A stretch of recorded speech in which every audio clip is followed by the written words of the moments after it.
Ok, je vais pas te faire perdre ton temps avec une intro bullshit. Si tu as le temps d'attention d'un poinçon rouge, alors quitte cette vidéo tout de suite. Parce que si tu as une agence de service et que tu penses que scaler, c'est recruter plus de personnes et agrandir tes équipes, alors écoute bien. Parce que dans les 10 prochaines minutes, je vais t'expliquer comment faire tout l'inverse. Comment en recrutant moins, tu vas pouvoir délivrer plus. Et comment automatiser 90% du process de recrutement et de staffing et attirer des players qui s'intègrent tout seuls dans ton agence de manière automatique. Comment gérer 2 fois plus de projets sans recruter une seule personne de plus. En 10 minutes, je te montre comment recruter, staffer, structurer tes SOPs, optimiser l'input, l'output et spécialiser ton équipe. Donc ça sans sacrifier ta marge et aucun investissement requis. Dès la fin de cette vidéo, tu pourras appliquer tout ce que je suis en train de te présenter de manière 100% gratuite. Donc actuellement, imaginons que tu as une tâche qui s'appelle copywriting. Cette tâche, on va dire qu'elle prend 5 heures à tes équipes. Donc l'input, ça sera 5 heures.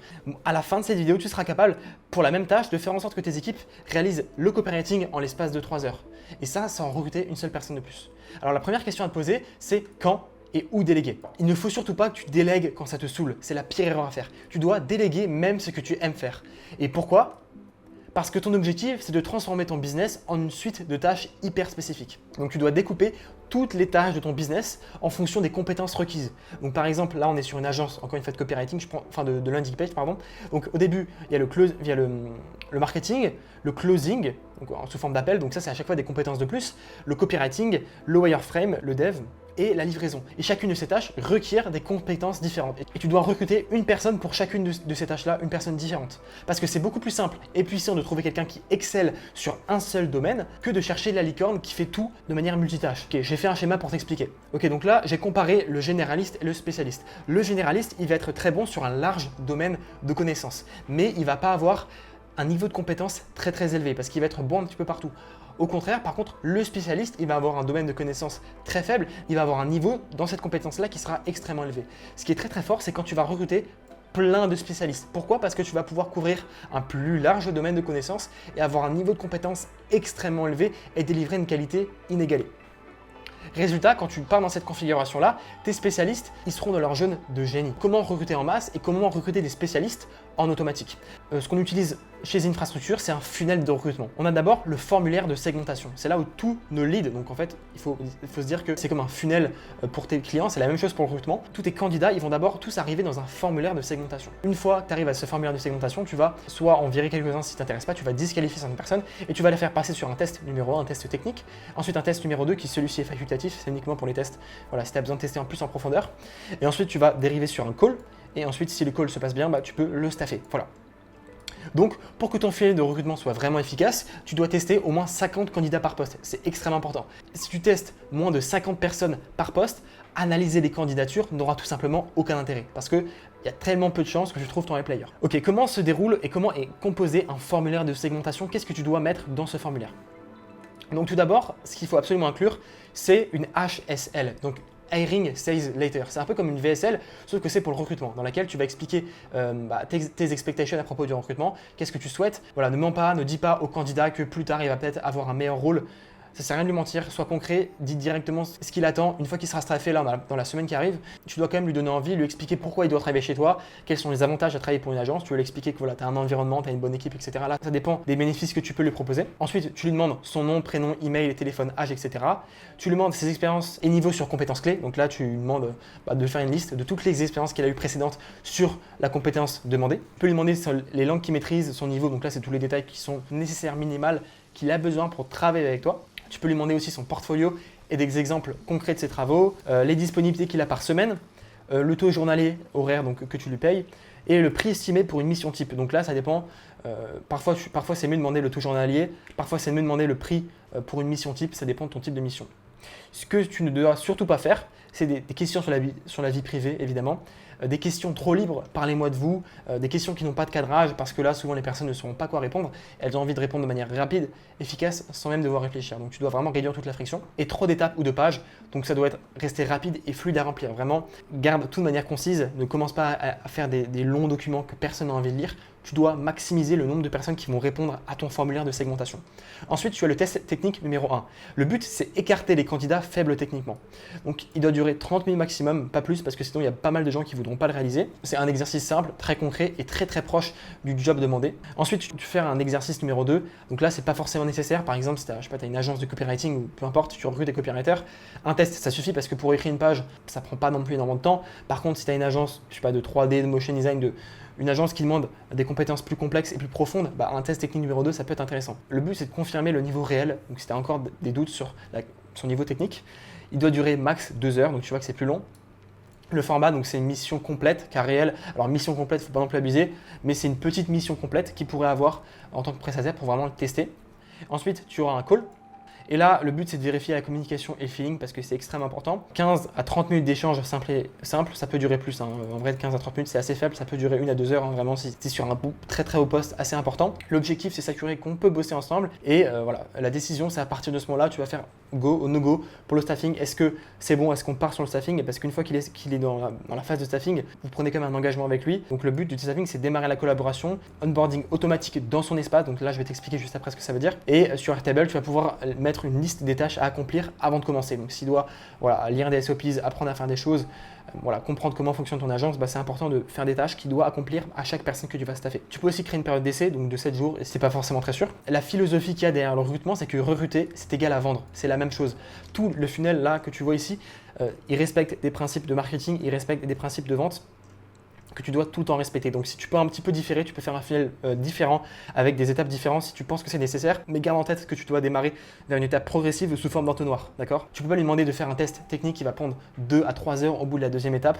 Demande-lui plus tard quand il sera plus engagé. Si tu veux faire un test technique qui soit long à réaliser, il faut que tu mettes plus tard dans le funnel. Ton candidat, il aura déjà accompli plusieurs tâches avant, parce que plus tu vas avancer dans le funnel, plus ton candidat va surestimer ses chances d'être recruté. Donc c'est pour ça que c'est important que tu y ailles de manière progressive. Maintenant, je vais te parler de 3 moyens de générer du trafic sur ton formulaire de recrutement. Et je te les ai classés du pire au meilleur, sachant que le dernier, c'est mon préféré. Alors, le premier moyen, c'est d'utiliser les plateformes donc, du style Fiverr, ComeUp, Upwork ou encore freelancer.com. Alors freelancer.com, jamais testé, mais je crois que ça marche aussi, c'est moins francophone. L'avantage de ces plateformes-là, c'est que le volume est rapide et accessible. Et par contre, l'inconvénient, c'est qu'il y a beaucoup de profils fake, il y a beaucoup d'usurpation de portfolio et c'est difficile à vérifier le vrai niveau. Toutes les personnes, elles vont dire qu'elles sont professionnelles, voilà, elles vont se survendre. Alors qu'en réalité, la plupart déjà volent le travail des autres et font croire que c'est leur travail, notamment sur Upwork, il y a énormément de personnes comme ça. Donc c'est très important que tu fasses des tests techniques pour vérifier que ces personnes-là ont un réel niveau, c'est extrêmement important. Ça marche, mais pour moi, c'est l'une des techniques que je préfère le moins. Une des techniques qui fonctionne aussi, c'est tu peux faire une campagne Facebook Ads. Donc ça, c'est surtout pour les agences qui sont dans le milieu de l'Ads. Cette technique est très accessible. Par contre, pour les personnes qui ne font pas de Facebook Ads et qui n'ont pas de média buyer, cette technique est un petit peu moins accessible parce qu'il va falloir que vous créez un compte. Il va falloir que vous compreniez comment fonctionnent les ads. Voilà, c'est pas donné à tout le monde, c'est pas très facile. Par contre, si tu as l'habitude et que tu fais déjà des ads, c'est une super bonne technique parce que du coup, tu vas pouvoir les lancer super facilement étant donné que tu as déjà des connaissances dans ce domaine. Alors maintenant, je vais te présenter mon astuce de pirate pour trouver des A-players gratuitement et sous les radars. Alors par exemple, imaginons que tu cherches un copywriter. On reprend à nouveau cet exemple de copywriting. Trouve un créateur de contenu ultra niché sur le secteur où tu recrutes. Donc là, je suis allé sur Instagram, je suis allé sur YouTube, je tapais copywriting et j'ai trouvé sur Instagram. C'est la première personne que j'ai trouvée. Ok. Ensuite, ce que tu vas faire, c'est que tu vas te rendre dans ces followers et tu vas DM tous ces followers avec un lien vers ton formulaire de segmentation. Tu vas envoyer un message du style « Hey, j'ai vu que tu suivais X et actuellement avec mon agence Y, on recrute Z. » Donc tu vas dire avec mon agence de landing page, on recrute des copywriters. Donc si tu es intéressé, tu peux remplir ce formulaire de recrutement et il va arriver sur un formulaire de segmentation et du coup, il y aura votre HSL, donc votre Hiring Sales Letter avec une vidéo qui donne envie de candidater. Alors grâce à cette technique, tu vas attirer des profils ultra qualifiés qui sont souvent absents des plateformes classiques comme Fiverr, ComeUp, etc. dont je t'ai parlé juste avant. Trouver des talents qui sont sous les radars, qui sont peu visibles et rarement démarchés. Tu vas trouver des experts qui apprennent auprès des meilleurs car ils sont abonnés à des créateurs pointus. Alors, la meilleure chose que tu dois faire quand tu cherches un créateur de contenu sur un domaine précis, c'est de trouver le créateur de contenu le plus avancé dans le domaine. Alors là, je ne sais pas si lui, il est très avancé, j'en sais rien, je ne le connais pas. J'ai pris ça comme exemple. Mais si tu connais des créateurs de contenu qui sont dans le domaine où tu recrutes des personnes, trouve le créateur de contenu le moins grand public, le plus niché et celui qui est à un niveau le plus avancé. Comme ça, ses abonnés seront encore plus qualifiés et tu auras des personnes qui auront un niveau très avancé. Tu vas aussi payer moins cher car ces candidats ne savent pas ou ne veulent pas se vendre. Parce qu'il y a beaucoup de ces personnes-là qui sont en mode fantôme. On ne sait pas qu'elles sont copywriters, elles en parlent à personne. Peut-être que leurs tarifs sont moins chers. Alors cette technique-là, elle fonctionne aussi sur Discord. Tu peux trouver des communautés dans lesquelles tu peux trouver ce genre de personnes. Elle fonctionne aussi sur Reddit. Voilà, Reddit, j'ai pas encore trop utilisé, mais tu peux trouver des subreddits avec des gens qui postent tous les jours, donc tu peux les contacter. Et sur Twitter, ça fonctionne aussi. On est encore sur un domaine très niché avec une grande proximité entre les créateurs de contenu et leur audience. Donc tu peux chercher dans leur audience sur Twitter directement. Mais tu as beau recruter des A-players, si ton environnement est bancal, tes A-players, ils vont vite se transformer en B-players. Tes B-players, eux, vont devenir des C-players. Donc, imaginons que tu es un A-player, il se réveille le matin, il ouvre son dashboard et en quelques secondes, il sait exactement quoi faire, pour quand et comment le faire. Qui contacter et comment échanger avec le client sans la moindre friction. Il n'y a pas de message perdu sur Slack, il n'y a pas d'ambiguïté entre les deadlines et il n'y a pas de tâches mal comprises.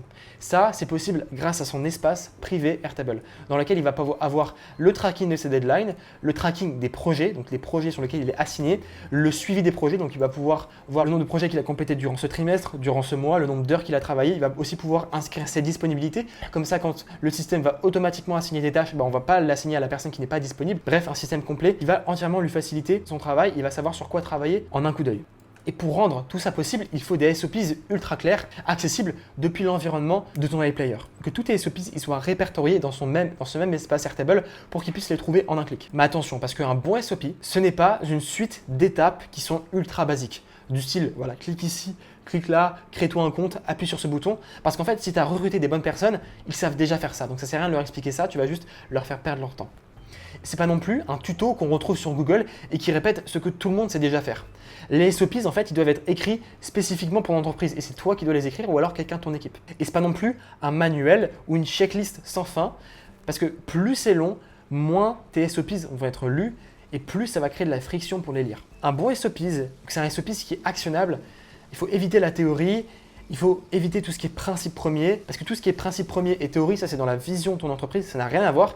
Les SOP vraiment c'est quelque chose d'actionnable. Ils doivent être aussi focalisés sur les points où tes équipes bloquent ou font souvent des erreurs.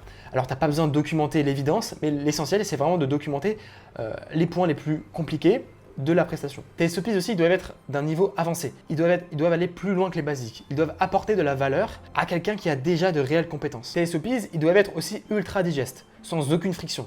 Ils doivent être courts, visuel et facile à retrouver. Alors nous, ce qu'on fait, c'est que quand on met en place des espaces pour nos clients, le prestataire, quand il va cliquer sur la tâche qu'il a réalisée, en dessous, il va voir la notice de comment réaliser cette tâche. Et ce SOP, il doit être illustré avec des captures d'écran, des looms, donc des vidéos, pour rendre la prise en main immédiate extrêmement fluide. Tu dois absolument réduire tous les obstacles pour comprendre le SOP et pour y accéder. Il vaut mieux 3-4 SOP vraiment utiles que 10 à 15 qui n'apportent absolument rien. Mais la vérité, c'est que pour mettre en place un recrutement automatique, un onboarding sans friction, une gestion des tâches, des SOPs et gérer les disponibilités de tes équipes, etc., c'est littéralement impossible à mettre en place tout ça sans une vraie infrastructure. Si tu es une agence de service et que tu as déjà validé ton marché, que tu sois à 2K, 5K, 10K ou même un peu plus, on te met en place une infrastructure qui va te permettre de t'extraire vraiment de l'opérationnel, de faire tourner ton agence en autopilote, de scaler jusqu'à 50 voire 100 cas par mois grâce à cette infrastructure, d'onboarder, de gérer et piloter toute ton équipe depuis un seul espace, de garder tes players motivés et performants comme je te l'expliquais juste avant et d'augmenter la valeur perçue de ton service. Le lien est en description, tu peux réserver un appel gratuit, aucun engagement. On va te donner un plan d'action en 3 piliers sur mesure pour ton agence dès la fin de notre appel. Il n'y a aucun engagement, peu importe si on bosse ensemble ou pas. Tu repars avec un plan gratuit, donc je te laisse réserver ton appel et tu peux télécharger tout ce PDF là dans la description de cette vidéo et je te dis ciao.